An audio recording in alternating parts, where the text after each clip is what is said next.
Gostaria de começar naturalmente por cumprimentar o Sr. Diretor de Programas da RTP1 em nome do Grupo Parlamentar do Partido Comunista Português. No que diz respeito à missão da RTP e que está consagrado no seu contrato de concessão, creio que é muito claro e também nos deve nortear na análise que fazemos sobre estas matérias. E podemos ler assegurar uma programação variada, contrastada e abrangente, assegurar uma programação de referência, promover com a sua programação o acesso ao conhecimento e à aquisição de saberes, assim como o fortalecimento do sentido crítico do público, combater a uniformização da oferta televisiva através de programação efetivamente diversificada, alternativa, criativa e não determinada por objetivos comerciais. E, portanto, creio que não podia ser mais clara a missão da RTP no que diz respeito ao cumprimento do Serviço Público de Televisão. E, por isso mesmo, entendemos que é importante, do ponto de vista do financiamento público, garantir-se que o Serviço Público de Televisão tem condições, efetivamente, de garantir estes princípios que nós entendemos determinantes. O relatório da ERC de 2009 permite-nos fazer uma análise global de valorização da RTP1 face aos operadores privados. Mas também convém ter presente um critério de rigor e de exigência na análise que fazemos e ver que muitas vezes a comparação que é feita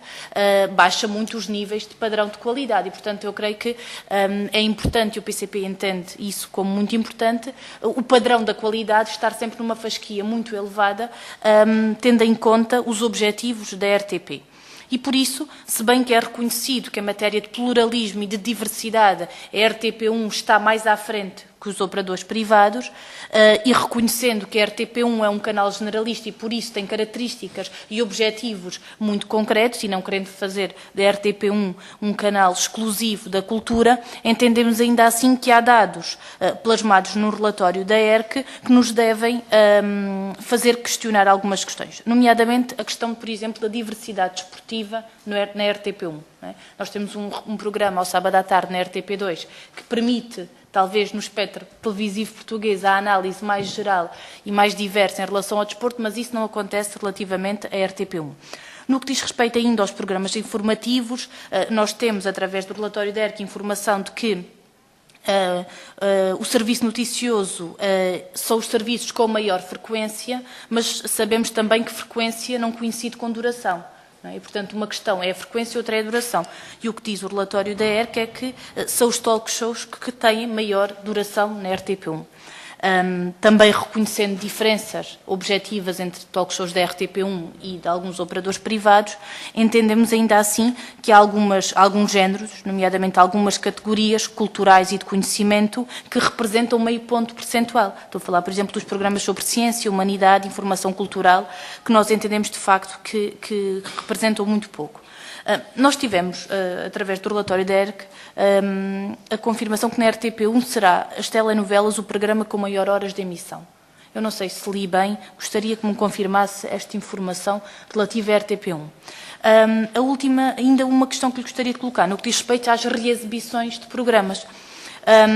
Isto representa 1/10 da programação total da RTP1, ainda assim, 1/4 destas reexibições acontecem no período da tarde na categoria de ficção. E isto também se prende com uma questão que nós entendemos importante, que é a produção nacional de conteúdos. Nós entendemos que a RTP deve assumir um papel determinante na produção de conteúdos próprios e que isso valoriza o Serviço Público de Televisão na sua programação, e entendemos também que a importação de formatos de outros países, e era também uma questão que lhe gostaria de colocar, nem sempre dão resposta à própria missão da RTP, porque quer em níveis de qualidade, quer em níveis até de ligação à própria realidade cultural e social do nosso país, nem sempre cumpre esse objetivo. E, portanto, deixava-lhe por fim ainda uma questão no que diz respeito aos programas informativos, se não lhe parece importante elevar os padrões da qualidade e do rigor no que diz respeito a isto, porque estou-me a lembrar, por exemplo, de alguns programas que eu acho que são importantes e estou-me a lembrar, por exemplo,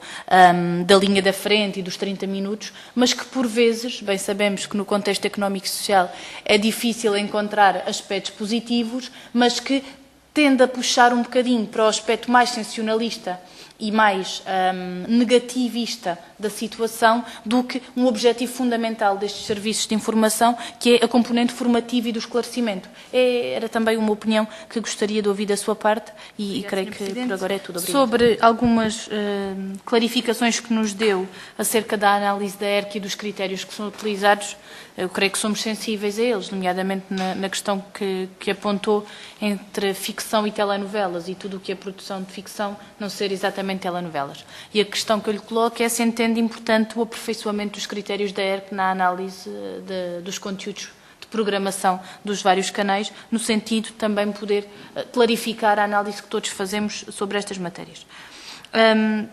Voltando à questão dos programas culturais e de conhecimento e compreendendo a questão que coloca da complementaridade da RTP2, é fundamental também que a RTP1, como canal generalista,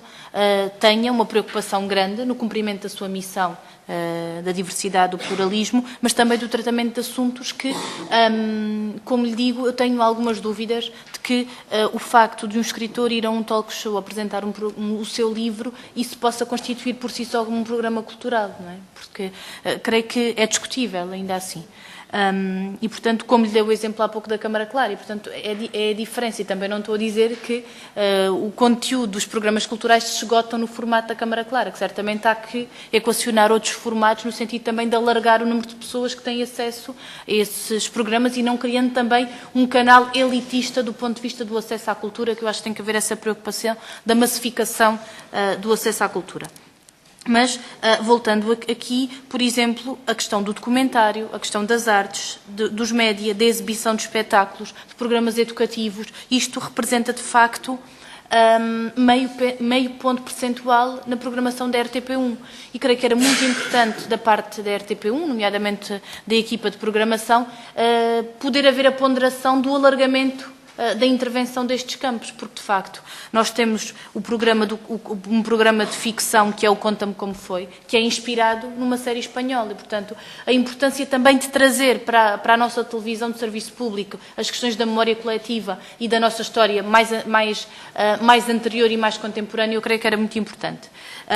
E, por isso, a questão que também lhe deixava era se, à semelhança do que foi um conjunto de emissões importantes de documentários ligados à guerra colonial, ligados até